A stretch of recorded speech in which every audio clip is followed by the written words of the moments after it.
Well, hello and good morning, everybody. Welcome to Monday. How was everybody's weekend? And thank you for joining me in Hangouts and Headlines. Oh my goodness, look at this. What a Monday start. Already had the recording going behind the scenes. So already technical snafus, probably the only one this episode, right? That's how these things usually go. How is everybody else's Monday, despite me keeping the other video on and you getting a little double dose of me in the morning? Hope everybody is doing well. I'm excited about today. I'm excited about these articles we have to share. I know Fridays are casual Fridays, but even within the ambit of casual type news, like what happened at San Diego Comic-Con, we can still get interesting stuff out of it. And since I'm interested in those things and there were business questions and, of course, questions about Amber Heard and Aquaman, I figured we'd all get a kick out of going through some of that together today. But before we do, we like to start with Hangouts. How is everybody? Unindicted Co-Counsel says today is very Monday. Now, I have to admit, since it is so very early here for all of us in the Eastern time zone of the United States, I haven't gotten to experience this Monday yet. So if you're telling me in advance it's already very Monday, I'll have to look out for that. But yes, Mondays, not as fun as Fridays, but maybe we can make them a little bit more fun in this particular neck of the woods here in Virtual Legality. What else we got? Oh, we got a lot of people telling me where they're calling in from. Jet Black, good morning, reporting in from Atlanta, Georgia. Mega Hira, good morning from Texas. Valerie Meeks is finally here for the beginning of the stream. Welcome, Valerie. We like to have fun at the beginning of our streams. We like to chill out a little bit, get everybody ready, excited for the day to come before we dive into headlines, some of which are serious, some of which are just fun in this space. Thank you for making it to the front of one of these episodes. Sometimes I question whether I can do that. So it's good to have you here. Apple pie. It's my birthday, and I'll cry if I want to. Only I won't, because there's Hangouts and Headlines. H&H, hearts and emojis and everything. Apple pie, happy birthday.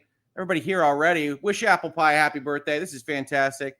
I won't ask how old you are. I know that's an internet faux pas, but congratulations on surviving another cycle around the sun.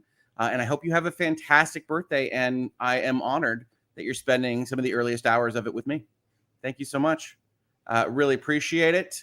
What else? Annalie Finch.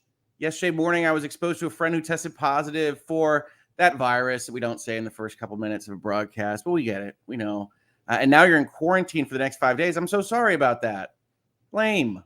Well, I hope you don't get it, and I hope you feel good throughout the process. Say you're feeling good so far. Thank you for hanging out with me this morning. A little bit in quarantine. So maybe we can be the official quarantine broadcast for folks that get stuck in that situation. I don't know if we want that designation. We'll see. In any event, I hope you feel better, and I hope you don't get it. Let's see. My wife is in chat, Mrs. Hoeg Law. If you see her in chat, she's really my wife. She's not a faker.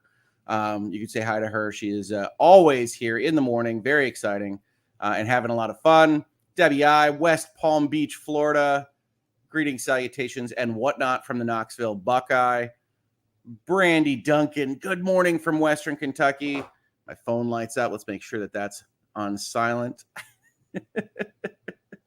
I tell you.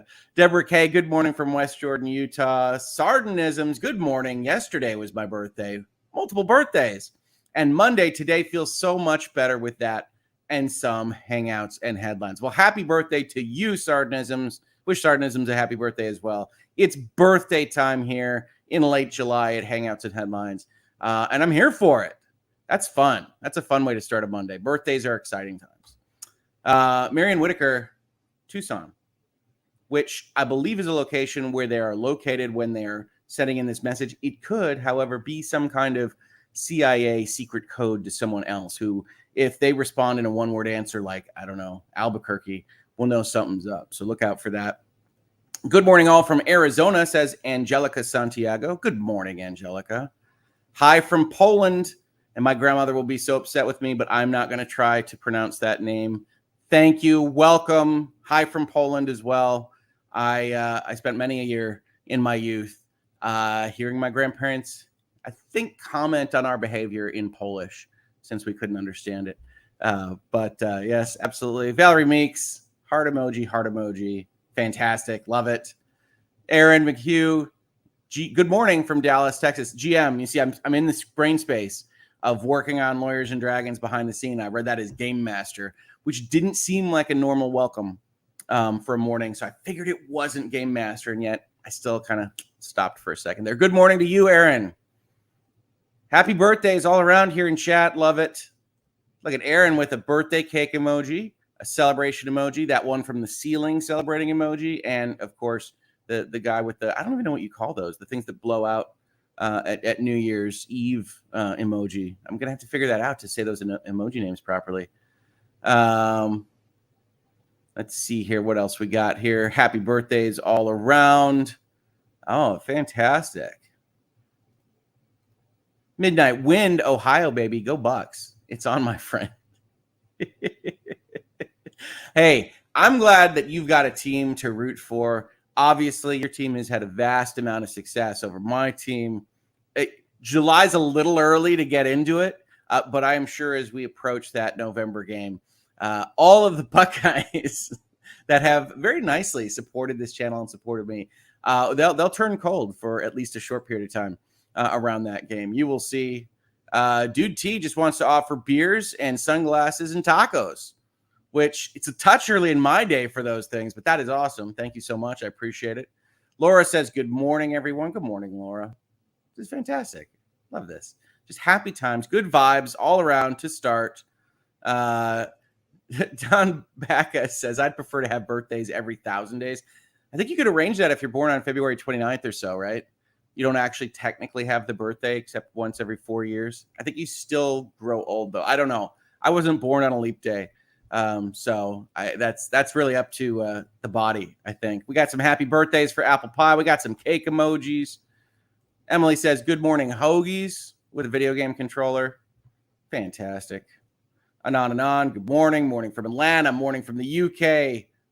What a fun time. And I think I'm 3 minutes behind. I'm that far behind in terms of everybody getting in there, getting some comments in, practicing, typing into the chat, having fun, communicating with each other. Hangouts doesn't just mean me hanging out with you. It means you hanging out with each other. I'm really proud of the community we've built so far, the positivity, the good vibes.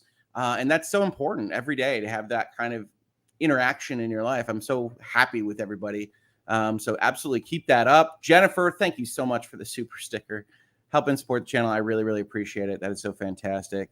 We've got Joe talking to my wife with a koala picture. I don't know what that means, but I do like it. Koala emoji. Fantastic. This is what happens when Mrs. Hoeg Law is in the chat doing various things. Look at this. Hi from Lake Elsinore with a wave emoji. Hey, Seth. I don't know where Lake Elsinore is. I feel like I should, but I don't. Brighton, Michigan. I know where Brighton, Michigan is. I've been through Brighton a few times. Oh, no. See, I warned us. We've got people talking in code. Somebody says Tucson. Somebody says Albuquerque. I don't know what the next might be in the code. Something's going on here. Keep your eye on these folks. Tell you what. Hello from France. Hearts in your eyes emoji. That's fun. Hello, France. Hello from the Detroit River. I presume on the Detroit River and not in the Detroit River, but maybe it's like a passing tanker. I have no idea. Hello, Kelly. Good morning. Let's see. What else we have here? I'm sure I'm skipping things, by the way. Folks are always like, well, why doesn't Hoeg get my chat? I'm doing my best. You guys are actually commenting a ton. And then we got just Secret McSquirrel just trying to confuse me. Pinata is the third one. So Tucson, Albuquerque, Pinata. Huh. All right. And that's assuming I didn't miss one. So, and what do we call that thing where you blow it out at New Year's Eve? Noisemaker, possibly. I don't know. Noisemaker, I think of as these things, which I use to celebrate, like my colleagues hitting big marks on their subscriber base and things like that. People are just trying to get me to say Buckeye cheers. Okay, look, I'm very nice to you guys, and you guys are very nice to me. We can keep that up. I'm not gonna start a Buckeye cheer. Just in terms of where the borderline is, we're looking for it. We're always wondering. It's there. Like actually cheering for the Buckeyes. Maybe we'll do something closer to the game where we'll have a gentleman's wager, and I'll say something nice about the Buckeyes if they win. Let's see here. Sardinism says, there's an open D&D night at my boyfriend's job, and I pointed the DM to your stream. He doesn't have much time to watch, so I was like, technically, this stream stands alone. LOL. Hey, yeah, that's actually pretty funny. Lawyers and Dragons is one of those streams that people are continuing to check in on. I love my channel. I love what I do here, but a lot of the times it's really focused on news. Now, if you've been here with us for a long time, you know that the news is mostly a jumping off point for things that last a little longer, but not everybody does know that. And so there's a pretty steep kind of drop off in video watches after that news item kind of passes. Lawyers and Dragons, the first adventure, is just trooping along, collecting views. And that's very, very cool. And if you weren't on Twitter, if you didn't hear me say it, on Friday, we are working behind the scenes to start not just another Lawyers and Dragons, but a Lawyers and Dragons campaign. So we're working on that. We're going to get that up and running as soon as we can.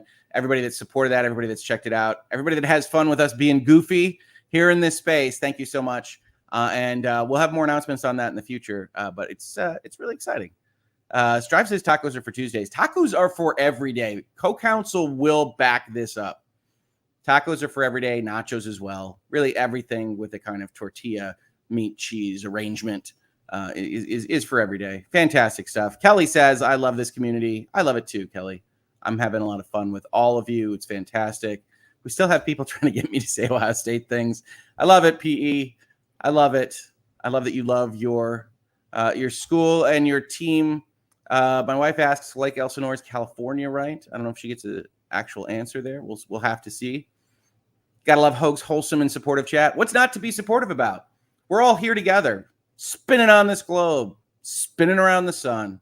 And with our new telescope, seeing exactly how small we are in the universe and everywhere else. So, hey, let's be supportive. Let's be positive. Let's have fun. It's a Monday morning. Mondays, I mean, let's be honest. Mondays suck, right? Got to get up from a hopefully fantastic weekend, get back to work, doing these various things, but we can do it positively together. So I'm not trying to be like a life coach here, but we can do that together, and I can have a lot of fun hanging out with you all, talking and having these conversations. Stephanie, I'm late. Purple heart emoji. Lots of work after a week off. Good afternoon from Austria, everyone. Hello, Austria. Fantastic. Hello from Brooklyn. Good early morning from Simi Valley. Lake Elsinore is California, too. All right, Lake Elsinore is California. Honestly, it sounded like a fantasy setting. Couldn't you see a Lake Elsinore in, wait, what's on the bingo card? Final Fantasy? I think I'm supposed to say Final Fantasy. If co-counsel has set up the bingo card correctly here. Yeah, it's cool. It's cool. Okay. My wife says that is technically a party horn, which I have never heard anybody on earth call it. So we're not going to call it a party horn. We need a good virtual legality name for the emoji where the little head is blowing out one of those things that goes out on New Year's Eve. So we're going to have to come up with a new name for that because we're not going to call it party horn. That's ridiculous. So I appreciate it, honey. But we're gonna have to figure that out. Party blower is technically better, I guess. I don't know. We'll get there. Anon says, oh, Michigan fan here. Fantastic. Jeff Moiser, getting to the heart of things right at the top of the Hangouts. Actually, I love it. Video game question. Thoughts on Stray? Heard it's sadly a short story. Yeah, I don't think it's a very long game. But my thoughts on Stray are, one, if you're already getting it through PlayStation Plus, you should absolutely try it out. It's a very smooth playing game. It is very much evocative of how a cat looks, if that does a lot for you. For those that don't know, this is a game in which you play as a cat, and is very focused on you jumping on tall things and knocking things off of ledges. And solving environmental puzzles while you do in a dystopian future environment where you are aiding or otherwise being chased by robots. Didn't expect that part, did you? So it's pretty good. My daughters love it. I would have to say that it does what it says on the tin, right? You're a cat. It's pretty cool that you're a cat, but you're mostly jumping around and knocking things off ledges. It never gets very difficult, but it is an interesting environment to traverse. And it is pretty short, which you kind of expect from the Annapurna published games, the indie games. Folks only have that much time to put in that much polish. So it's a very polished indie game, but those polished games tend to be short indie games. So yeah, it's a little bit short. I'm not sure it's worth, I think it's $30 retail. but I'm sure it'll go on sale. It's very popular. It's going to make the developers and Annapurna a lot of money. Good for them. They put something out into the world that didn't exist before. I always appreciate that. And I don't mind my time I spent with it, but it does seem to be a relatively small, staid affair. But if you want to see really good cat animations, you should definitely check it out. Lemon Fresh just says brains or brains.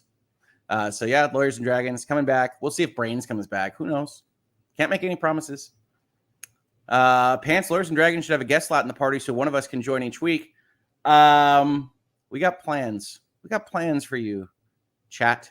And we got plans for guests. And we got plans upon plans upon plans. But since this is our first outing doing anything like this in this space, we're going to get our ducks in a row a little bit. We're working on it.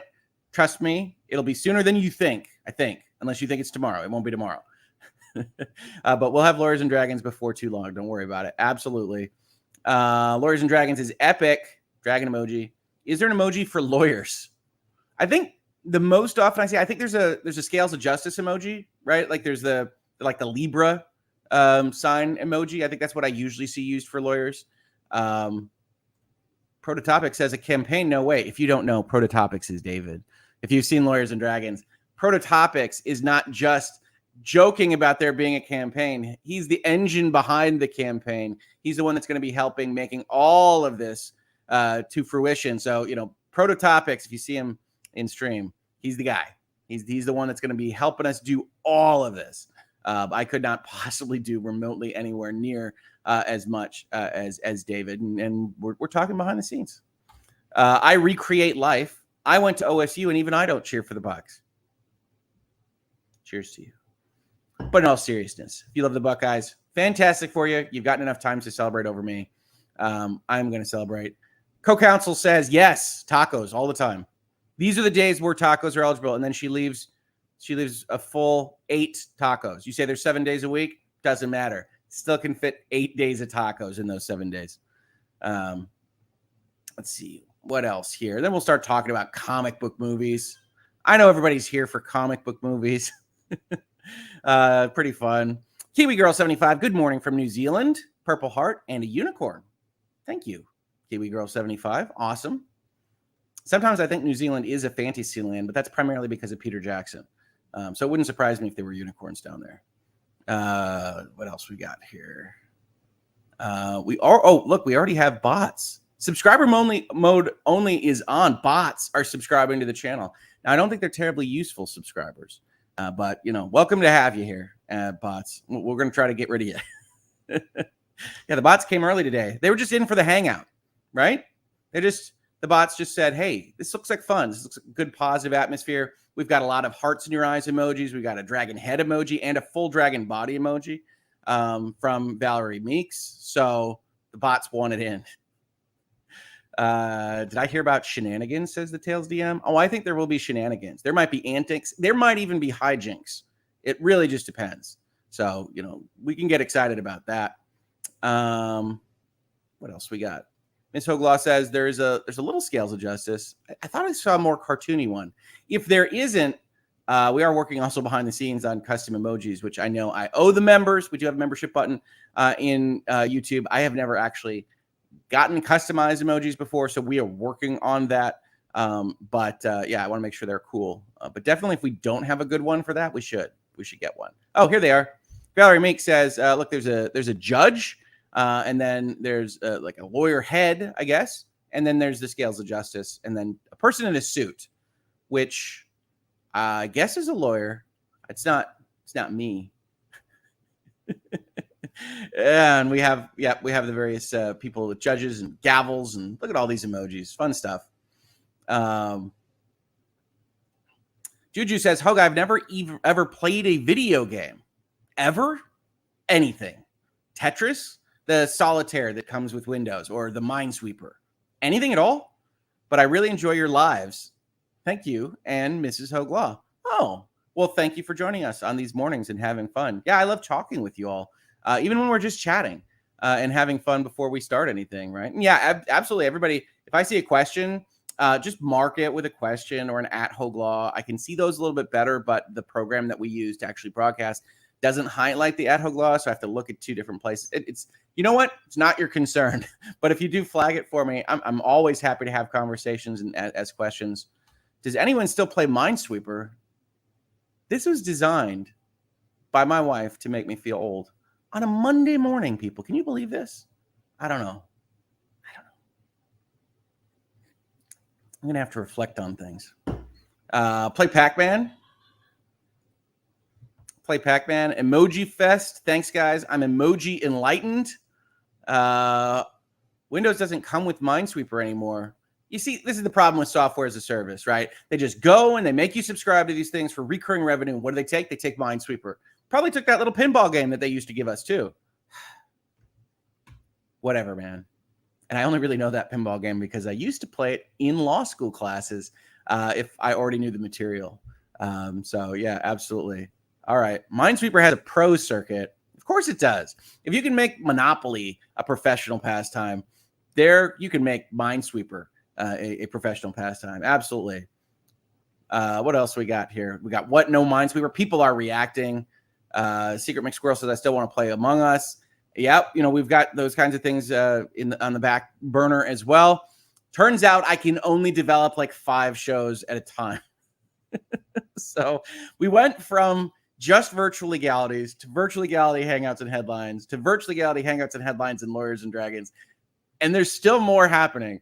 But I can only do so much and move so fast forward and also run a law firm and, feed the family and do those kinds of things.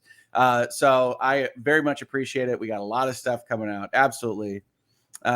Jenna Barry Bean says, I was in high school when Pac-Man first came out. Arcade, grandma emoji, facepalm emoji. No. Pac-Man's a classic. You are not too old. That is awesome. I won a Pac-Man tournament back in the day. I get to say that because you mentioned Pac-Man. So yes, I was playing video games a long time. Let's see what else. All right, let's talk about some of these headlines. We've chatted a little bit. Got a little 20-minute opener here. I love it. It's fantastic. Kiwi Girl 75 is going to take us directly into headlines with the super chat. Definitely unicorns here in New Zealand, but also hobbits here in Middle Earth. Scales of Justice emoji, briefcase emoji, brown-haired lawyer emoji, Scales of Justice emoji. It's kind of like me. My briefcase tended to be a backpack or a laptop case, depending. A lot of backpacks in Ann Arbor, even for the professional circuit. But absolutely, if you got unicorns, I don't think I'll be able to prevent my daughters from visiting New Zealand. So yeah. KitKat says, "Oh, Pac-Man! I'd forgotten about that. Pac-Man's the best. They have all sorts of riffs on Pac-Man because Bandai Namco just keeps selling you Pac-Man. But Pac-Man Championship Edition is awesome. It's not just like fancy Pac-Man. It's completely different Pac-Man. Check that one out. Yeah. All right. Okay. Let's talk about articles. So as you can see here, some of our relatively frequent guests here in Virtual Legality, Hangouts and Headlines edition, with a 2023 slate hobbled by controversial stars, Warner Brothers and DC stick to 2022 titles in muted Comic-Con appearance. So there's a lot to unpack there if you don't recognize like anything from that particular description. But so DC is DC Comics. That's your Superman, your Batman, most predominantly for purposes of this article, your Aquaman and your Flash. So if you know the Justice League, or if you watched the most recent Justice League movie, I'm very sorry, although the director's cut is a bit better. But that's that side of the coin. It is not Spider-Man and Iron Man and everything that we call the Marvel Cinematic Universe or the MCU, the successful one. If it was successful, it probably wasn't DC and Warner Brothers. I'm sorry, that's just the truth. I like DC Comics as well. I love Batman. It's all good, but they aren't as successful as the Marvel movies right now. So when you're thinking about this, that's who we're talking about. Then in terms of Comic-Con, this is the San Diego Comic Convention, which way back in the day was focused on comics. For a long time, however, has been focused on launching comic book and nerd-related movies and video games and things of that nature. It's become a very big deal. It's a launching point for these studios to put forth media on things like Aquaman movie or the Flash movie, or you may have seen On Friday, the release of a trailer for Hasbro's new Dungeons and Dragons movie starring Chris Pine, who you might also remember if you watched Amber Heard and Johnny Depp, because the person that was the expert trying to establish that Amber Heard had lost $100 million was trying to say that her career was similar to Chris Pine's, and which we saw incredulously cross-examined by saying, are you suggesting that she has the same profile as Captain Kirk? And you get that kind of commentary in that trial. It's why it was such a wild 8 weeks for us all. But suffice it to say, generally speaking, Warner Brothers, DC Comics, everybody else goes forward into San Diego Comic-Con and blows out with big announcements, huge trailers, wacky hijinks, actual appearances by the celebrities that are going to be in these movies. And generally, even though Warner Brothers is going to deny it, you start pumping not just this year's slate, because we only have till July, from July to December, but next year's slate as well. That's kind of normal. And we'll see at the end of this kind of sequence of headlines that Marvel goes way beyond that, because that's what Marvel does. And Marvel is losing momentum right now. Again, I like Marvel movies, but it's true. Comic book fans, if you want to come in and talk to me about those things, that is more than welcome. But Marvel's not at the strongest point in its history in movie making. Certainly that was towards the end of the Infinity War Endgame type stuff. So Warner Brothers comes in and says, well, we've got a bit of an issue because we've got some actors in our movies that maybe aren't getting the best press, right? If you saw the title to this particular Hangouts and Headline session, I said, hey, dealing with bad press. And Warner Brothers is going to be dealing with that a lot. For most of the 2010s, Warner Brothers cast a massive shadow at San Diego Comic-Con, says Variety here. Between its substantial presence on the showroom floor and pull out all the stops presentation in Hall H, that's the biggest conference room. That's where you see all the biggest stuff coming from this. If you're on Twitter or social media or otherwise just following it from afar, that's where the biggest announcements happen. They could have their presentations stretch well beyond 2 hours. The studio was second to none, not even its main rival Marvel Studios, in its ability to leverage the largest fan convention in North America to its advantage. Warner Brothers specifically aimed a lot of their marketing at San Diego Comic-Con, even more than Marvel did, which did independent events and things like that. This year, the studio took a decidedly different approach. It skipped the show floor completely, so nothing in the actual convention center, including a presence for DC Comics. And while it did use its hour-long panel in Hall H to showcase two of its 2022 releases, Black Adam, that's The Rock, and Shazam, Fury of the Gods, that's Zachary Levi, who I know as Chuck from the old TV show, but you may know him from some other role. The studio's biggest DC movies for 2023, Aquaman and the Lost Kingdom, ding, ding, ding, and The Flash were completely missing in action. There was no mention of other DC titles like Batgirl, expected to debut this year, and Blue Beetle, the first Latino superhero film, which I think my daughter's looking forward to because it's set to star one of the stars of Cobra Kai, which she loves, nor updates on the future of Gal Gadot's Wonder Woman and Robert Pattinson's The Batman. Meanwhile, persistent internet rumors of an appearance by Man of Steel star Henry Cavill proved to be as unfounded as they seemed. The Witcher was nowhere to be found. Instead, Shazam 2 star Zachary Levi bantered with his co-stars, and it was up to Dwayne Johnson in costume as Black Adam to bring the drama, emerging on a raised platform surrounded in smoke and sending a bolt of lightning into the audience, activating blue lights in lanyards handed out to the Hall H audience. Yeah, that's the kind of thing that they do at this particular conference, is that kind of spectacle. So if you can imagine The Rock coming up in smoke and then shooting a special effects lightning bolt that makes your lanyard light up, well, you've probably got a good image of what San Diego Comic-Con is. The crowd lapped it up, but, says Variety, apparently reading minds, but reading the room, I guess, there was a palpable sense that they were eager for more. An audience member asked Levi if Shazam would fight Superman, which Levi played dumb about. And Johnson was asked how Black Adam would fare against the Man of Steel. Johnson's eyebrow-raising reply, it probably all depends on who's playing Superman, which is in a bit of flux over at the DC universe. So they're talking about the normal things at San Diego, but they're not talking about some of the elephants in the room. This is also the first Comic-Con for Warner Brothers under its new ownership at Warner Brothers Discovery, and CEO David Zaslav has made clear he's taking a harder look at spending across the company, including for events like Comic-Con, where studios have to shell out for talent, housing, transportation, and staffing.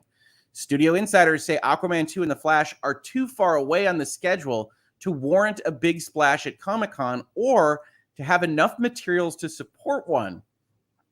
Variety says, okay, that's an answer to a question we just asked, but we're not buying it.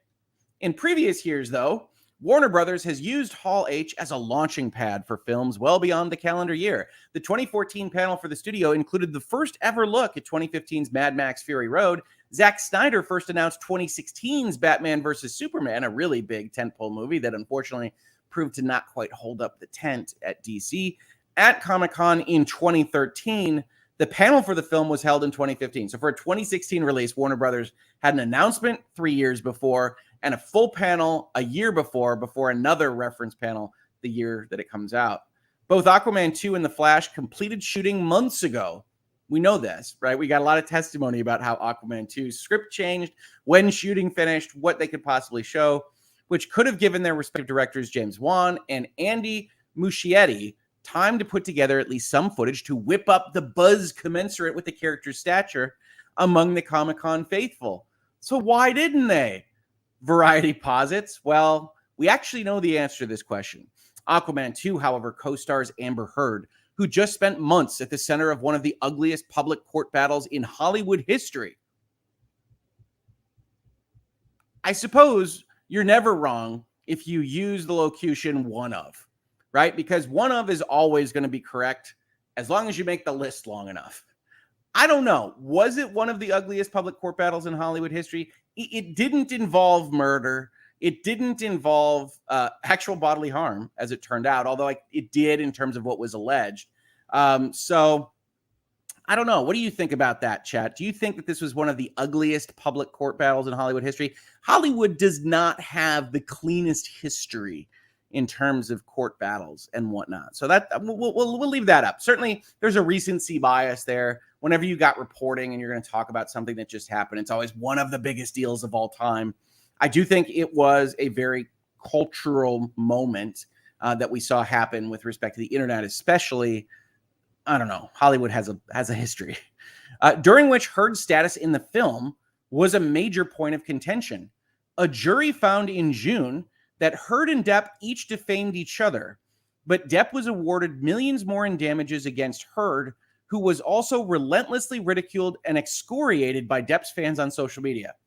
Let's take a step back here. This is the only summary we're going to get of this particular conclusion to the trial. I want you all to look at that on your screen. Read that again. This is Variety's summary of what happened.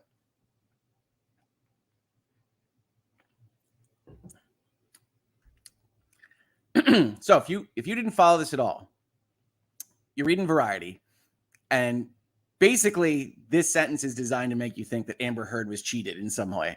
So a jury found, you start out with, it isn't the case, it isn't the facts, which you can now say because a court of law found it.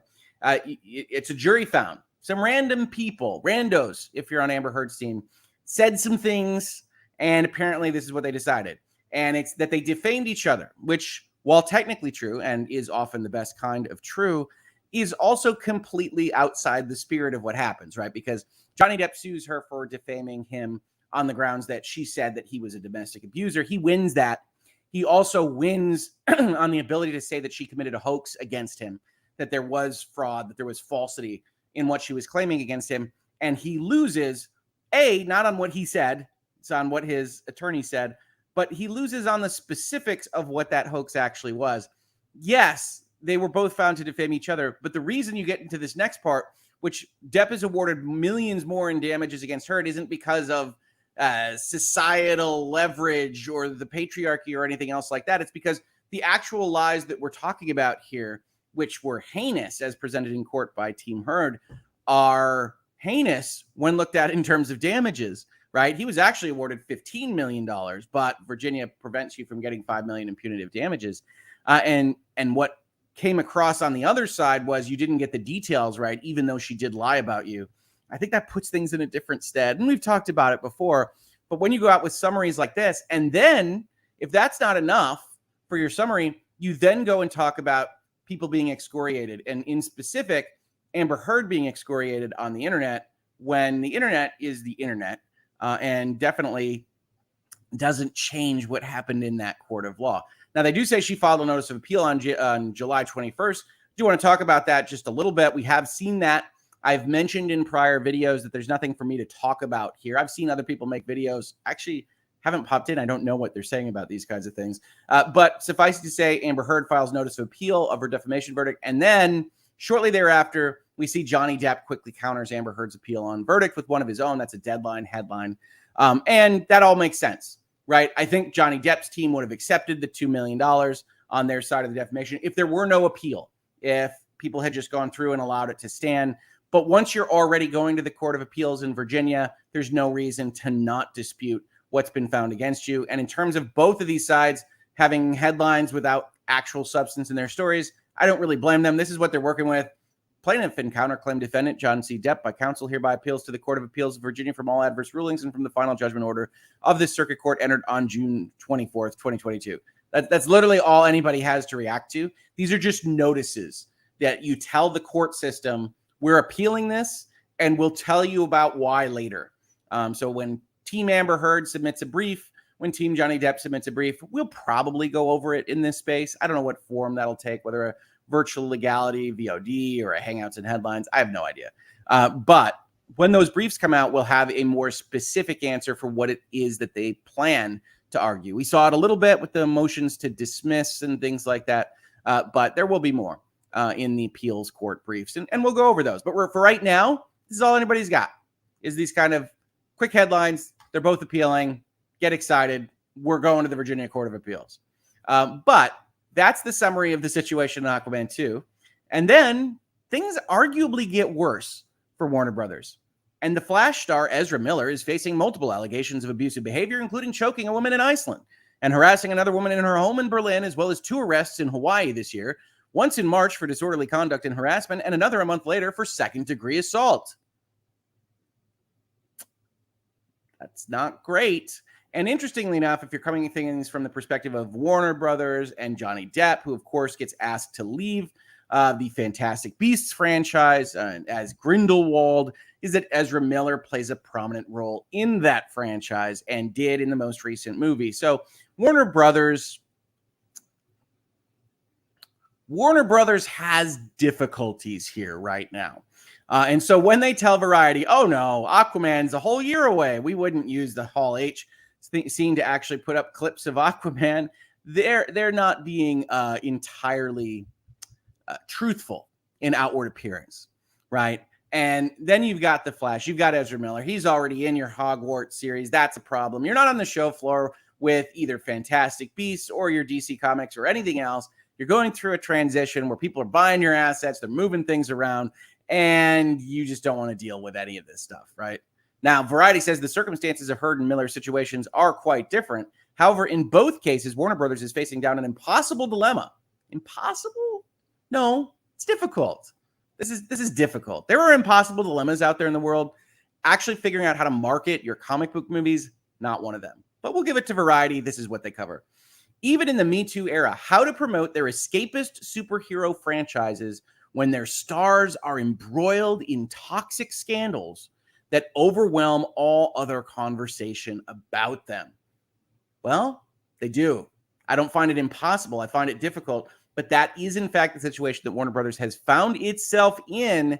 It did know this was happening with Ezra Miller, I think even prior to the Flash beginning filming, but maybe I'm wrong on that timeline. Either way, they find themselves in that position now because the Flash is a more difficult thing to solve for them. In the case of Aquaman 2, Walter Hamada, who runs the studio's DC unit, testified in a video deposition in the Heard Depp trial that the studio did consider recasting Heard in the role of Mira opposite star Jason Momoa because the actors didn't have a lot of chemistry together. Y'all remember that testimony? That was big time there, saying, it's not great. Editorially, they were able to make that relationship work in the first movie, but there was a concern that it took a lot of effort to get there, Hamada said. It's not exactly a rousing endorsement for a movie. What's funny about that, if I'm remembering the trial, is that you had Team Heard then go and say that there's no evidence of a lack of chemistry. And while these things couldn't be brought up because there were hearsay, all I did while I'm watching this trial on the Legal Bites stream with the rest of the panelists is I start looking up Momoa Heard chemistry for Aquaman reviews, and there are a ton of them that talk about, hey, this is a quality movie, it's a quest movie, it's fun, there's laser sharks, but Momoa and Heard have the chemistry of two pieces of cardboard, or that Heard can't interact with Momoa's natural charisma, and all these various complaints about how they're acting together. And it's just amusing to me because it was clearly one of the problems with Aquaman, and it would have been one of the problems that Warner Brothers would seek to solve, probably with a reduced role for the person that's not Aquaman, without all of this, right? So that's what it was interesting to me about when we're watching this trial is, hey, yeah, you didn't go on this careening career path because of this. Yes, maybe, but also because if you're in your biggest kind of showpiece and the biggest commentary is that you can't match charisma with one of the more charismatic actors working in Hollywood today, that's also going to slow you down. Mira, however, points out Variety isn't the central character for Aquaman. This was something that was also pointed out in the courtroom. And promotion for the film could downplay Heard's presence. That is impossible for The Flash, which is built around Miller's performance as multiple versions of their speedster character, Barry Allen. Though the studio could replace Miller for any future Flash movies, calls to reshoot Muschietti's film with a new actor are financially untenable. The Flash was referenced during the panel in the Shazam 2 trailer, but not by name. Though the character appeared on screen, Miller's face did not. By contrast, Aquaman and Batman get a full name check in that trailer, with Momoa and Ben Affleck's faces both appearing on screen. At some point, Warner Brothers will need to engage the DC fan base about these films and the actors within them, but rather than try to navigate those choppy waters in front of some 6,000 plus super fans at Comic-Con, Warner Brothers elected to avoid them altogether for now. And of course, this article, which I skipped some sections of, will be linked in the description, or is linked right now in the description to this video. But yeah, Warner Brothers scrambling, right? What do you do with this? If you were the head of Warner Brothers Studios or the head of the DC Comics unit, you had The Flash in the can and you had Amber Heard as Mira in the can for Aquaman 2, what would you do? So we'll chat a little bit about that. Then we've got another side of the coin because we've got some Marvel articles that are maybe not as positive as Marvel likes to have its press, but cover some of the same geography that we've seen them have to cover before. But honestly, chat, how would you handle this? Britt Cormier with this super chat says, let me see if I can list a few Hollywood cases that might be more ugly. Roman Polanski, of course. Manson family. Yep. Natalie Wood. Yeah. Hollywood has a sordid history in terms of court cases and whatnot. Amber Heard and Johnny Depp, ugly. But the ugliest? No. One of the ugliest? How long is your list? Let's see what everybody else has to say. Someone is gifting subs, which does not pop up on my window here, but Lucky gifted 5 Hoeg Law memberships. Thank you, Lucky. That is very generous of you. Very appreciated. If you got a gifted sub, fantastic. Welcome to the membership here. We're having a lot of fun. We're working on getting some emojis up and running. We're doing some other things. I think you'll see a firm update that the members get on this channel or on the Utreon or on the Patreon. We got a couple places where you can support us. You'll see that firm update early this week, maybe even today, that we do once a month. So fantastic. Let's see here. Hoeg, do you agree with me that Elon Musk will pay out all the money to Johnny? I don't know why Elon Musk throws away money like he does on anything. So I don't think it's outside the realm of possibility, but I don't see why he would here. So I'm going to go with no. Kelly C says, you knew Amber would be a problem prior to filming. The petition to remove her has been massive for a while. Yes, it has. And obviously the Amber Heard, Johnny Depp situation occurs before Aquaman 1. And then that article goes up in 2018, 2019. The case starts. Aquaman 2 gets filmed after that. You're right. They knew what was happening with Amber Heard, but I doubt very much that they thought Amber Heard was lying or that Amber Heard would lose a case where a unanimous jury would find that she was lying. So, yeah, I mean, in that situation, if you're Warner Brothers back then and the accusations come out, you look into them, you talk to Amber Heard, but what do you realistically do with your series? Because thinking about it from just a public relations standpoint, with what you know in 2018 and 2019, if you pull her from the series, that's its own problem. So Warner Brothers somewhat made their own bed, somewhat had their bed thrust upon them. So I do have at least a little sympathy, even though I think some of this is built on their own kind of bad decision making. Let's see here. Heather says everyone gets mad at the female superhero choices like Brie Larson, Captain Marvel, and Gal Gadot for Wonder Woman. But did the Chris's get heat when they were chosen for the parts? I think Chris Evans did, if I'm recalling correctly. So Chris Evans is Captain America. He had previously been the Human Torch in Fox's version of the Fantastic Four. I don't think people necessarily saw him as Captain America when he was cast. So I remember a little bit of pushback there. Not that it's the same league, but Chris Pratt as Star-Lord, who at that point in time was a fairly chubby Andy Dwyer on Parks and Recreation. Very funny guy. But maybe didn't look the part of an MCU superhero. I think goes through what had to have been a ridiculous training regime between Parks and Rec and filming Guardians of the Galaxy. And so obviously he's a very good Star-Lord. People like him in that role. But I think there were questions there. I don't know what else we got. We got Chris Pine is Wonder Woman's boyfriend. I think that's fine. Am I forgetting some Chris's? Let's see. But I think for the most part, if you want to talk about people that are very invested in the property, comic book fans are those people, right? So, yes, I think basically everything gets heat. And I think some of that heat is safely ignored. But when you talk about real world situations like this, Warner Brothers has to actually deal with this because this won't go just to comic book fans. This will be mass market news depending on how they treat these things. Ian Paler became a YouTube member. Welcome, Ian. Thank you so much. Happy to have you here. Let's see here. Bloody Vanessa says, I would say hindsight is 2020 for Warner Brothers, but oh well. Yeah, ideally, they would not have these people in these roles at all, right? They're not adding enough to what they want to sell as their properties that it is worth it having to deal with all this. But this is what they've got right now. You have to figure out how to play the hand that you have been dealt. And in this case, that you may have been dealt from another, because Warner Brothers is in the midst of kind of a transition of organizational leadership. Laura Golden Yoga says, I'm more of an MCU fan, and all these DC actors only reinforce my preference. Smiley face, sweating emoji. I want to see the characters, not drama from the actors. Poor choice of casting, gritted teeth emoji. Yeah, I think that's right. You don't want to have to think about this stuff when you watch a movie. It's part of the reason why there was an issue with Johnny Depp and Pirates of the Caribbean and the other properties that he was kicked off of, right? You don't want to have to think about this stuff. We know that actors aren't always good people, but yeah, this is a bit much, even for that particular thought process. So I hear you.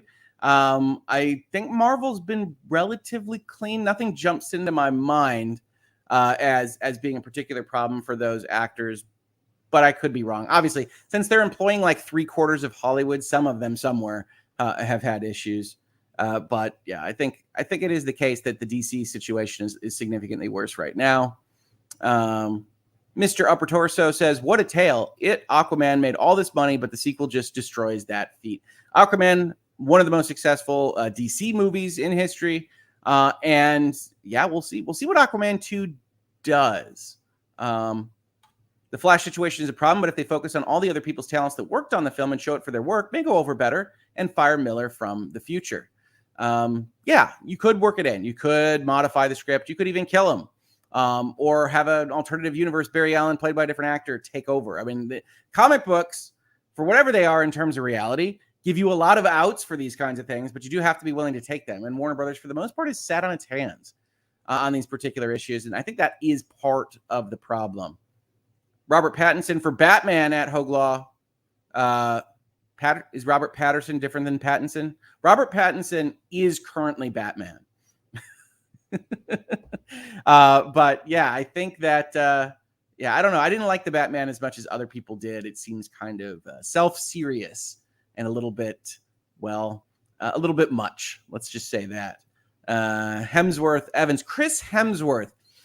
I don't know that people had a lot of the feeling for what Thor should be. I know when Thor first comes out and they've got like the blonde eyebrows on him and he's doing like the faux English accent and Kenneth Branagh is involved and all those things. I don't think it worked terribly well for people.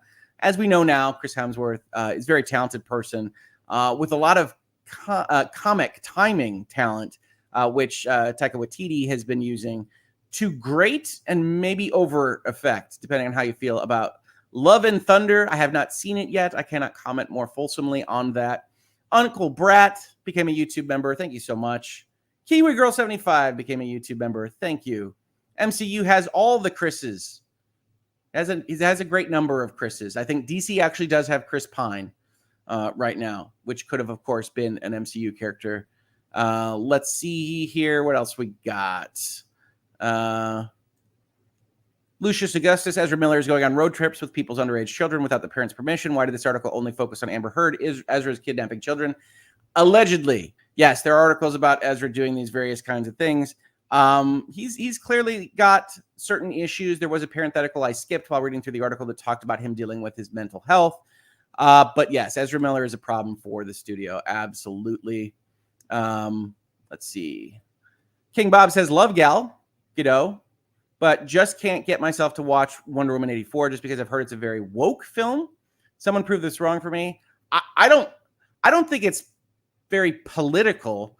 It's very stupid. So I think that might prevent you from doing it. There's some pretty pictures in it, like most comic book movies. But I don't view Wonder Woman as specifically political, even in its 1984 iteration. It just has the issue of so many movies right now of not thinking through their plots, their plot beats, or their plot points. And when you start interacting with, I don't want to spoil it, but the supernatural and that particular issue of not writing to close up plot holes, you can create very bad situations if you really think through the ramifications of these things. Prototopic says WB's issues are because they've taken so long to get these films made. Yes, some of this would have been before these problems if they just got out the door with the movies. That's absolutely true. RDJ had his share of public issues, but turned it all around with Iron Man. Oh, yeah, absolutely. Robert Downey Jr., before Iron Man, basically had to get super approval from the board to even be considered for Marvel. And that was touch and go the whole time. You can go back and look at sitcoms or Simpsons episodes and see jokes made about Robert Downey Jr. and rehab and everything else that he was dealing with. But I think that's actually what made him a very good Tony Stark. But yeah, absolutely. Before the MCU, he had his share of problems, 100%. Uncle Brat, don't forget the Roscoe Arbuckle trial. Replace Amber Heard and send The Flash to streaming. Oh, yeah. Plenty of trials. And thank you so much for the very generous super chat. Plenty of trials in Hollywood history that I would say are uglier because they had more specific allegations, and those allegations had veracity to them and were very bad. So I think those were, in fact, uglier, but there's no doubt that, at least in our modern times, it's very ugly for a long period of time in Hollywood. Prototopic says Love and Thunder is a 4 out of 10. As I said, I haven't seen it yet, but I have heard that it is not as good as Ragnarok. And honestly, I think Phase 4 has been a pretty empty gift from the MCU. Let's see here. Britt says, I'm typing and I'm cooking. Don't hurt yourself, Britt. So missed the last name for Robert Pattinson. I was just saying that people gave that casting a lot of crap because he was the Twilight Star. Oh, of course. And I don't know that it's undeserved, right? I like Robert Pattinson in Tenet. I very much don't like him as Bruce Wayne in the Batman, but a lot of that is the writing and the direction. So who knows? We'll see whether there's a Batman 2 and whether he continues on with that role. I actually liked Ben Affleck as Batman, but they wasted him in the various movies they had. So, yeah, I hear you.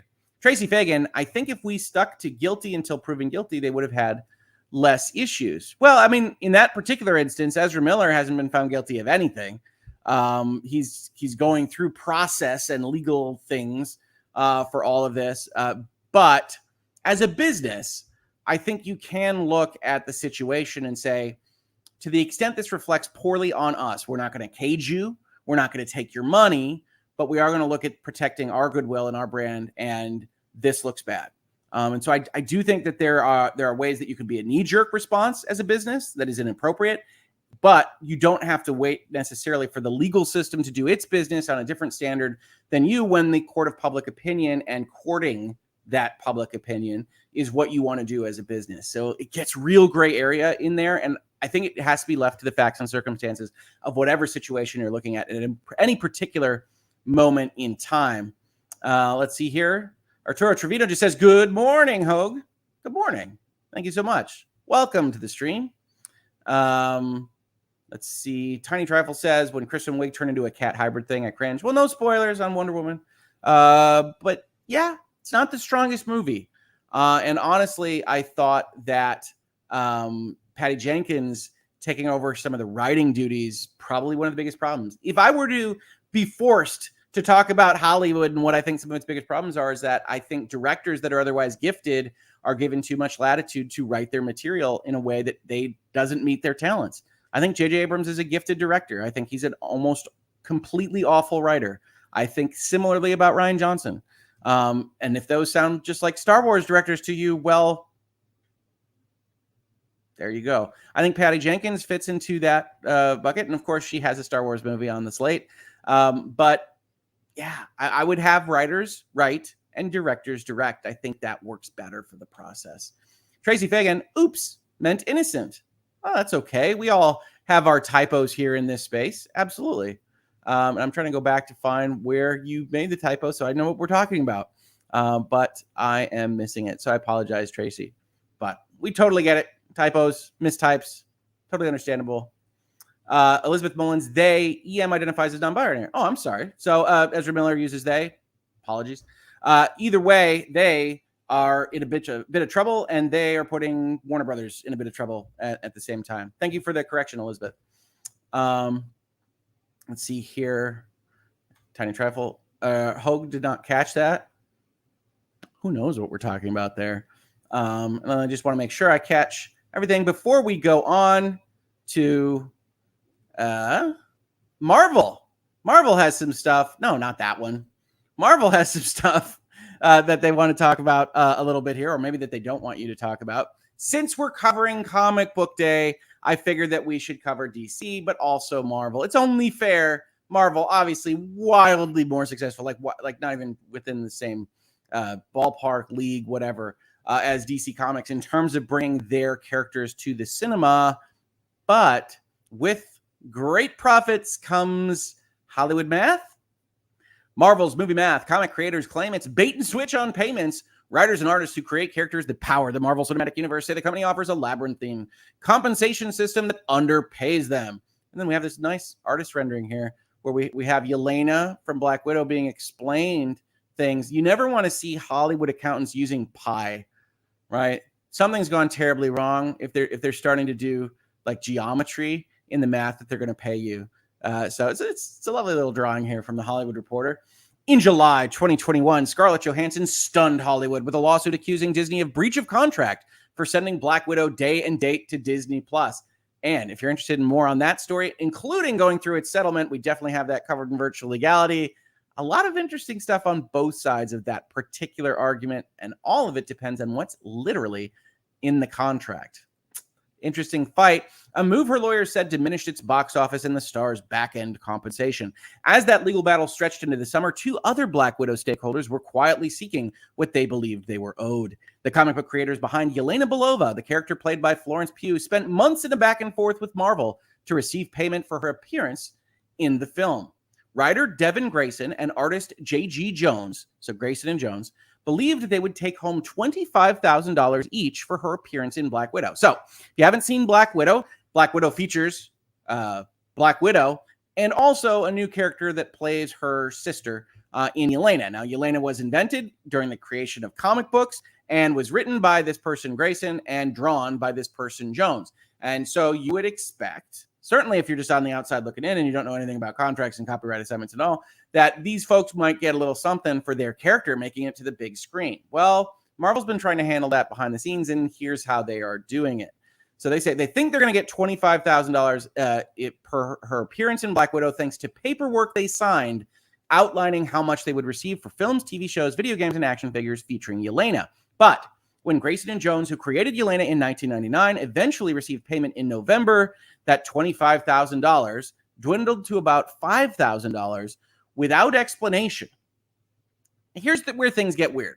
We're going to dive a little bit deeply into this contract, which I have to believe is under a non-disclosure agreement that is being leaked by, it sounds like, Devin Grayson. We don't know exactly how this article came to be, which is its own problem, potentially. But also, we don't get to see the contract language itself. So part of the fight here, when we're reading these articles, is going to be based on what the contract actually says. The contract could be shady as heck, but it might otherwise say exactly what's happening here in clear and obvious language. We don't get to see that because what we've got here is this individual, the writer, Grayson, talking to the Hollywood Reporter and complaining about their number. Not that that's unwarranted, right? You get a character in a major motion picture. It's in the MCU, for God's sakes, and you get $5,000. It's all right to feel peeved about that. But from a legal perspective, what you are owed might be a different answer. Grayson has spent the past year seeking an answer in a journey that sheds light on how Marvel compensates the comic book writers and artists behind the characters fueling the most successful film franchise in history. Those who work with the company describe a labyrinthine system that leaves creators wondering how Marvel arrived at its figures. Hollywood math, folks. Should have invited Mark to this one. When she co-created Yelena, Grayson knew Marvel would own the character. Pause. Yes, indeed. That's part of this story in each and every instance, right? When you make a work made for hire, what you do is you have all this intellectual property that you put on paper, that you create, and it doesn't belong to you when you're in this particular category. It belongs to your employer or your contractor. It says, as the Copyright Office says, copyright law protects a work from the time it is created in a fixed form. So when you start writing who Yelena is, when you draw her picture, it becomes fixed. It's on paper or parchment or whatever else you're using to put this stuff down. From the moment it is set in a print or electronic manuscript, a sound recording, a computer software program, or other such concrete medium, the copyright becomes the property of the author who created it. There is, however, an exception to this principle. Works made for hire. If a work is made for hire, an employer is considered the author, even if an employee actually created the work. The employer can be a firm, an organization, or an individual. And we know this, right? If you work somewhere and you come up with a great idea on how your business can improve somehow, and there's a copyright associated with that idea, you're getting paid a salary, you're getting paid hourly, whatever it is, you know that what you just came up with on behalf of the company is the company's. It's kind of intuitive that way. But we, like we do in law, have definitions. It's a work prepared by an employee within the scope of their employment. Makes total sense. Or if you're a contractor, it's a work specially ordered. Hey, go make me a Russian sister to be used in a collaborative work. We're going to make a comic book. We're going to relate it to another universe. All of that fits in, and it is not disputed here, which is important, right? When she co-created Yelena, Grayson knew Marvel would own the character. So full stop, whatever was in your contract for that process is what you would get paid for that character. Now, you made it in 1999. The MCU doesn't become a thing until 2008. You are a human being, which presumably means, unless you're a Marvel character yourself, that you can't read the future.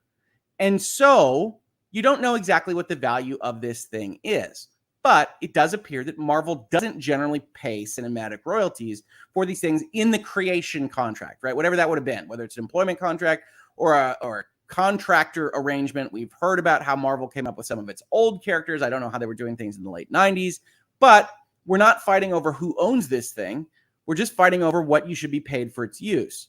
But like many creators before her, she signed a contract known as a special character agreement, one that outlines a Marvel-initiated payment system should Yelena appear in other media. The agreement, signed in 2007. So this is Marvel right here, buttoning up its universe of characters before the launch of Iron Man in 2008, right? So they say, hey, this thing might really work. We're going to need rights, and we're going to need people to not be coming out of the woodwork and giving interviews to the Hollywood Reporter complaining. So let's get some paperwork. The Marvel lawyers say, let's get folks signed up to what is going to be this bonus pool kind of concept. So you don't get anything just from creating the character. It sounds like we didn't offer any royalties for this kind of stuff in that creation contract. You signed that. That's the position you were in. Presumably you were okay with it at the time, or you just didn't care because Marvel's offering you a job. It gets a little bit gray area there.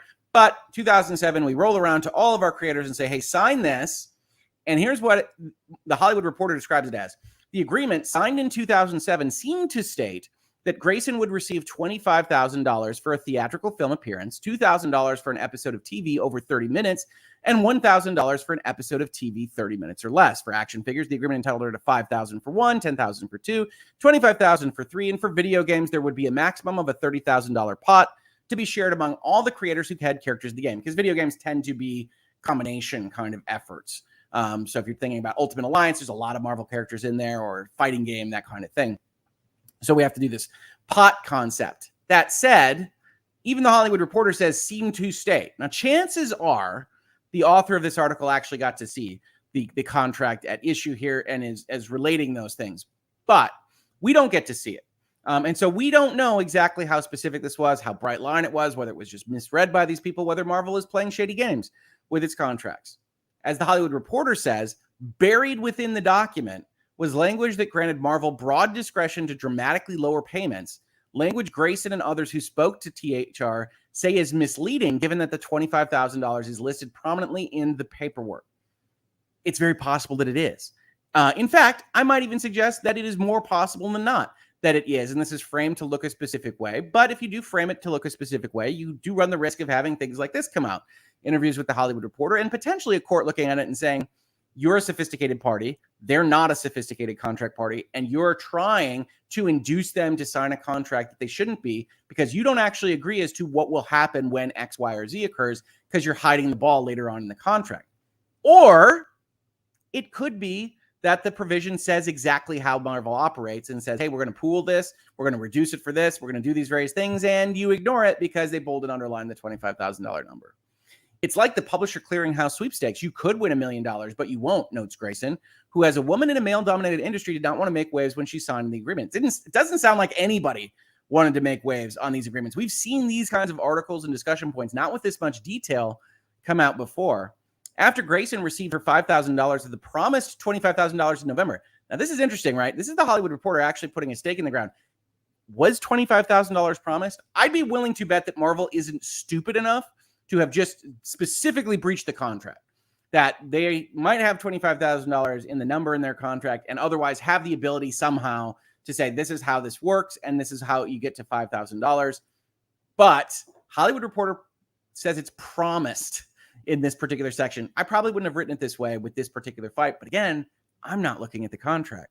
She, with the help of an attorney, learned some of the ways Marvel cut down that sum. For starters, Marvel splits the sum between the writer and artist, which seems sensible, but it should appear in the contract if that's what's happening. So according to Marvel's math, the most Grayson could have made from Black Widow is $12,500, half of a $25,000 pot, split with Jones, Yelena's co-creator. Yeah, if you've got co-creators and everybody needs payment, you could probably split it in a pot. Again, we're talking about very, very small numbers for the level of success of these movies, but here we are. In other words, she was told the $25,000 for Black Widow would be shared across all stakeholders, presumably those behind characters such as Red Guardian and Milena Vostokov. A Marvel source notes that there's no ceiling to the total money paid to creators for a project, and it might be raised depending on what is deemed fair. Given this, it is likely paid more than $25,000 in total to artists and writers with a claim on Black Widow. No. This doesn't follow from what was just written, and I skipped a line, so I want to go back to it. So we already have that it's split between the co-creators. Then we have a line, what's more, if a film features more than one character covered by a special character agreement. So if there's a bunch of characters and everybody that's created this character has signed this agreement from 2007, the company will share the pot of money among all creators with skin in the game. So this contract could be written to say, if a special character agreement character appears in the movie, $25,000 will be the pot. We then split it among all the people that have characters in that, and then we split it again against the people that actually have a stake in that character to get you to this $5,000 number. Then the Marvel source kind of defensively, and this is, I think, the only place we hear about this in this article, says, hey, it could be more than 25 grand.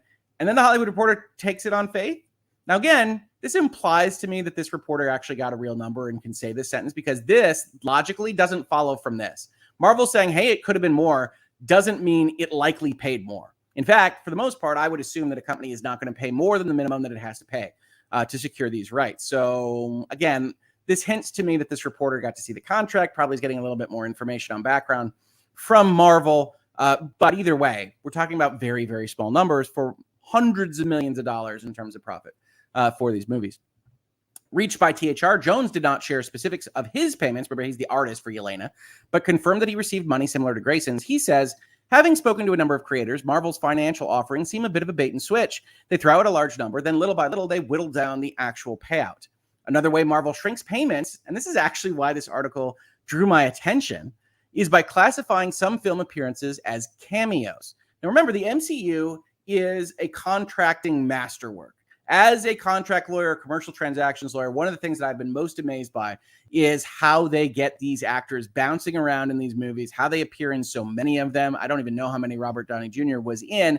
And part of the way they do that is by contracting for cameo appearances and moving around what the time is that people are actually in these movies and how they're filmed and when they're filmed in order to make their contractual commitments. This is a logistical feat, more than a creative one, that is well worth examining in business school and elsewhere. However you feel about the MCU, what they've been able to pull off from a legal perspective is amazing. Now, that has an impact, as it turns out, with these calculations because cameos are paid less. According to sources, if a character appears for less than 15% of screen time, that's considered a cameo, and thus its creditors are due less money.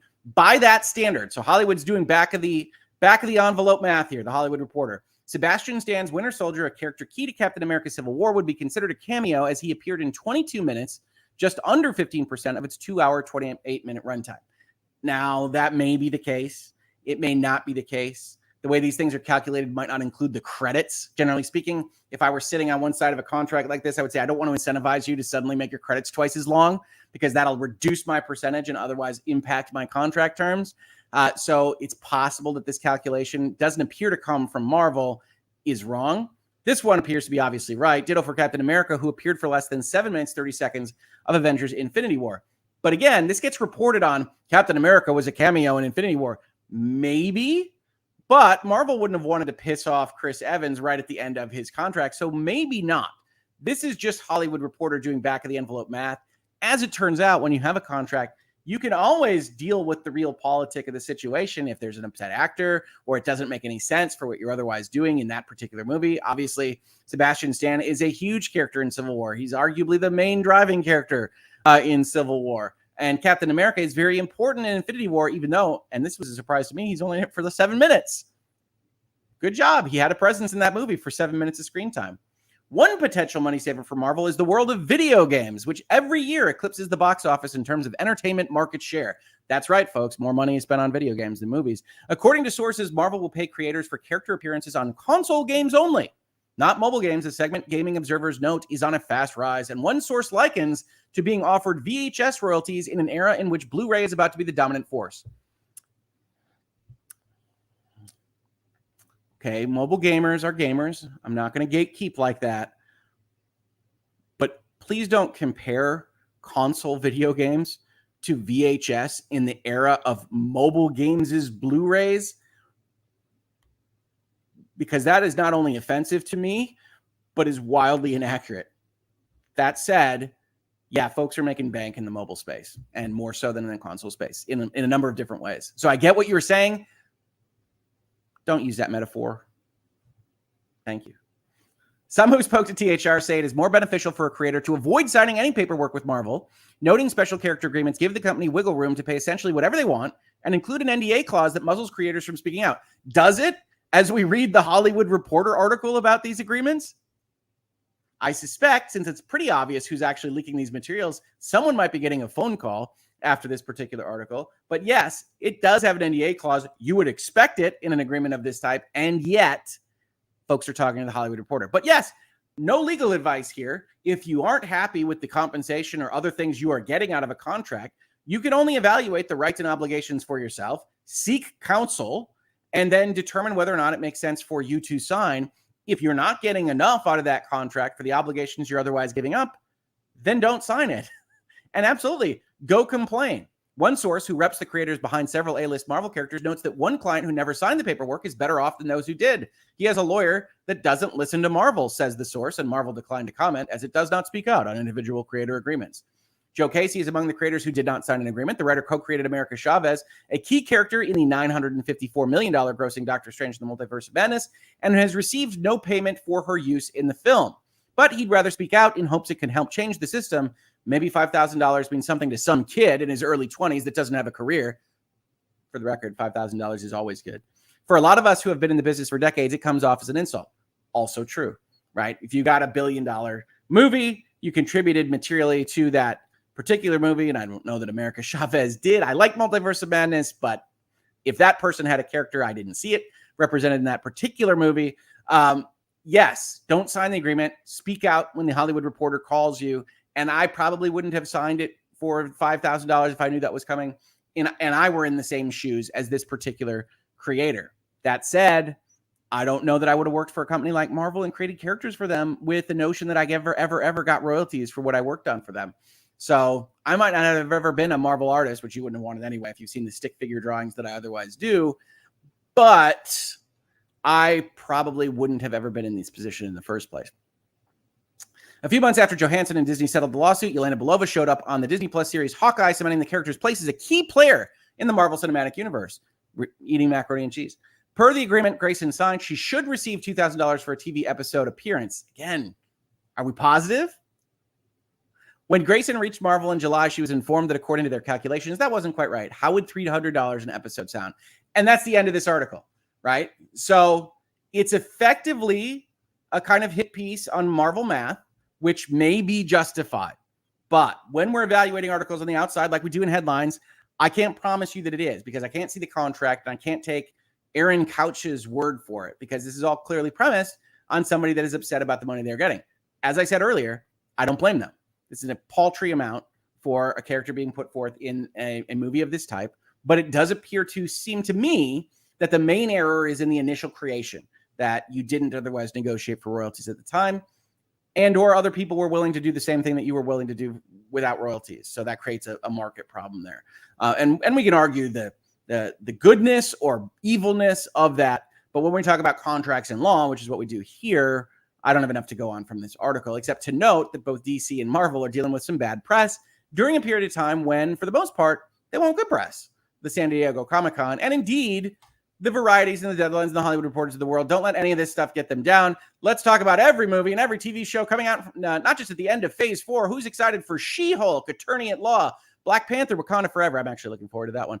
Or Ant-Man and the Wasp, Quantumania, Secret Invasion, Guardians of the Galaxy, Volume 3. I do respect that they've at least kept with normal naming conventions for that particular series. Echo, Loki Season 2, maybe with answers now. Who knows? Blade. We know nothing at all about that except Mahershala Ali is in it. Ironheart, apparently an Iron Man follow-up. Agatha, do you like witches? Daredevil, he's back. You like Charlie Cox. I like Charlie Cox. He's going to be back in the MCU. Captain America, New World Order, hopefully better than Falcon and the Winter Soldier, but written by the same people, so we'll see. Something called the Thunderbolts, and Phase 6, of course, the Fantastic Four, and the fairly funny named Kang Dynasty, and Secret Wars. Who isn't excited for that slate of movies coming for the next 3 years? I'm sure actually a number of you are excited. Maybe they'll be good. Phase 4 did a lot to damper my spirits. Honestly, the MCU will probably always be for me. Iron Man 2 Endgame, maybe with an epilogue included for Spider-Man Far From Home. But maybe they'll get better. Who knows? Let's always be optimistic about how things go. Maybe they'll get better. Maybe they'll pay the people that contribute to their characters. Maybe DC will not employ folks that have constant legal issues. We can always hope. We're optimists here in Hangouts and Headlines, as we said at the start of the Hangouts. So we will see. And that's been the headlines portion of our Hangouts and Headlines today. How is everybody feeling about all these things? Yeah, I had to scroll real fast through phases 4, 5, and 6 of the MCU because I just don't know. I'm not feeling it, people. But I can be convinced. You never know. You never know when a really good game is going to come up. Sardinism say, I played mobile games, and to be honest, these creators should be getting paid big bucks for the gotcha game appearances. Yeah, all I can say is that if their contracts didn't originally say that they were going to get paid, and then Marvel offers them some payment, to some extent, you have absolutely no leverage. So you take what they're offering, and you grouse about it, which is totally justified. Or you don't take what they're offering and you grouse about it, which again is totally justified. But if you start from a place of having said, I made these and then you don't owe me any money for them ever again, you're not in the greatest legal position. There are some mobile games that are bigger than some console games. Genshin comes to mind. Sure. There are a ton of mobile games that are bigger than console games. Absolutely. But the console game market is where the fun and the art and awesomeness lives. You don't need to compare it to the lesser quality VHS to the Blu-ray. That's all I'm saying. Mobile games are different. Mobile games are gamers. Mobile games make money. I get you. I've covered Microsoft and Activision, and the King component of the Activision deal is one of the biggest drivers of the economics there. Caitlin Church says spicy Hoeg or hot pepper Hoeg. Could be hot pepper Hoeg. That's a fun shirt. I say, yeah, absolutely. Absolutely. It's deserving of discussion here. And so if we don't get to see the contract, we don't know what that contract says, and we're not going to take just random authors' opinions on these things, but we are going to comment on the fact they are being covered, which is interesting in and of itself. What else we got here? Calista says, I'm impressed that they're hitting Secret Wars already. I suspect that's going to be a reset, right? So if we actually think about what they've got, then they've run out the clock on all of their main characters that they own the rights to. And if comic books are any indication, that's when you run a reset. So 3 years from now, new Iron Man, new Captain America, what have you. And we'll see. They're trying to transition kind of more organically than the usual comic book, just like, hey, everybody's new. But we'll see what they do. Spider-Man is Sony, not technically part of the MCU. No, that sentence is Spider-Man is Sony, but technically part of the MCU. That's how their agreement works together. That's why you get all those crossovers. So he's not run by Marvel, although Marvel is in charge of creative for the Sony movies. But he is part of the MCU, yet Sony pays for the movies and collects the profits therefrom. So no Avengers film for Phase 4. No, She-Hulk was announced as the finale to Phase 4.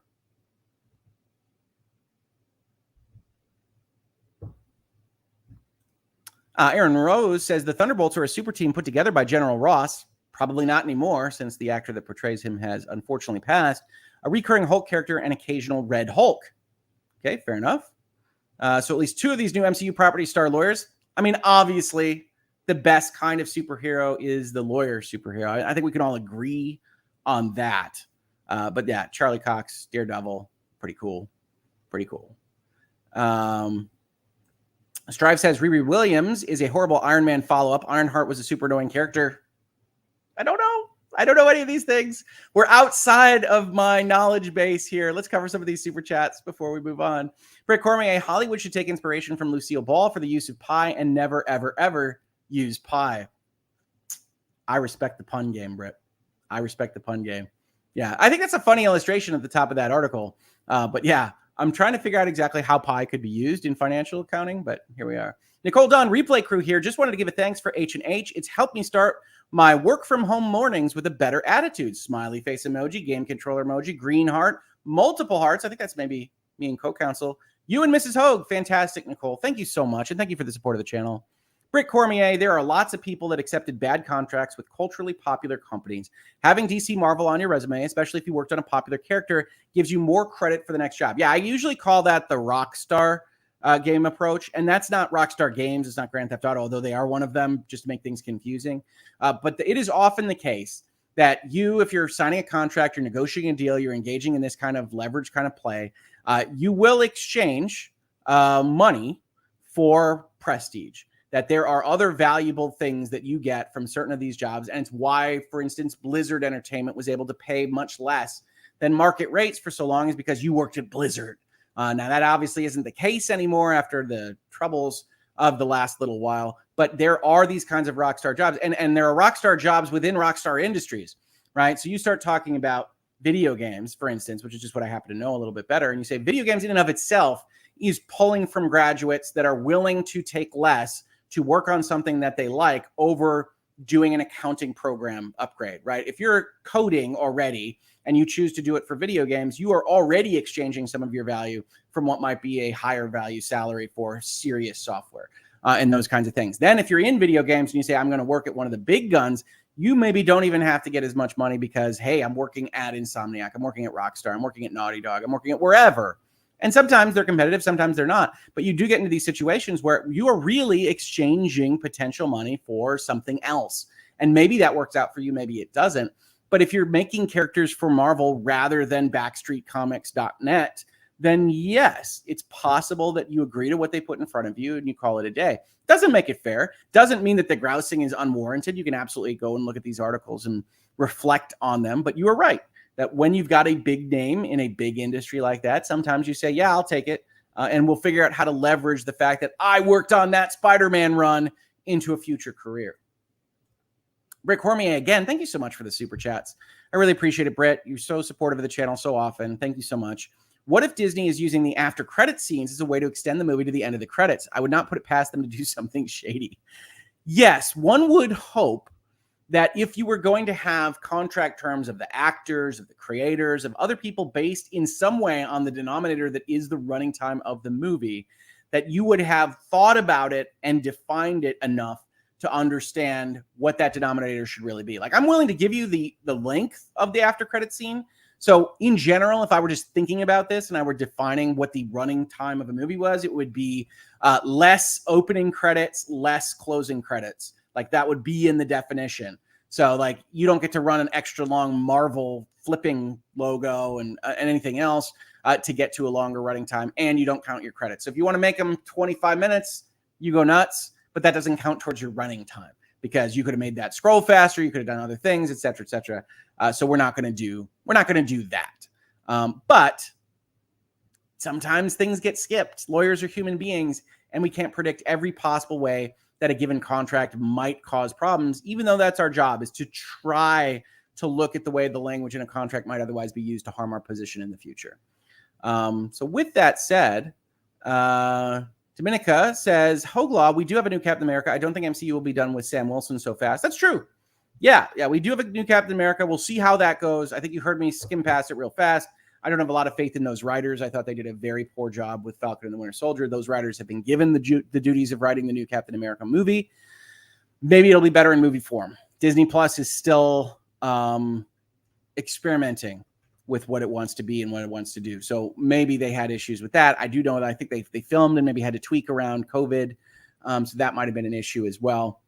I want to be an optimist. I want to give the benefit of the doubt. I don't have a lot of faith in the creative minds that brought us Falcon and the Winter Soldier. So we shall see. What else do we have here? Jeremy says, maybe Daredevil can be the heart of the MCU moving forward. He is awesome. I mean, lawyers are awesome, right? Lawyers can be awesome. There are some lawyers that aren't awesome. I'm willing to concede that. But Daredevil's awesome. We can all agree there. Yes, the Mutants, X-Men, and Fab 4 are coming from Marvel now. Yeah, when they bought Fox, we knew that was coming. What else we got here? Let's see. Clanson, my son had a Rockstar position at Rockstar, now at Infinity Ward. Right, big name companies, right? That's Grand Theft Auto, that's Red Dead Redemption, then it's Call of Duty. So sometimes they say, hey, you should be happy working here and getting your name on these huge games and being able to put, I shipped X amount of AAA projects when, if the need arises, you should ever have to say such a thing on a resume. I know the feeling. My brother worked at High Moon at Activision as well. Lingus says, thanks, Hoeg. Nice to catch you in the morning. And I think we're just about done with today's Hangout stream. Sardinism says, from a writer's forum, the contract is written on the assumption that 5 minutes after signing, the parties will both get hit by a bus and the terms will be fought over by their vindictive next of kin. What I tell my clients is that whenever we're writing something, we want to do something novel or you don't quite understand it, you have to assume that the stupidest judge on earth is trying to interpret this thing and what we possibly could have meant by it. So let's make ourselves crystal clear on what these things mean, including potentially in a lot of sections, if there's some really complicated math, putting examples like you're reading a math book in high school or something along those lines. So those sentences that we just wrote that we think are right, that means that if this were this and this were this, then this is how that math would work.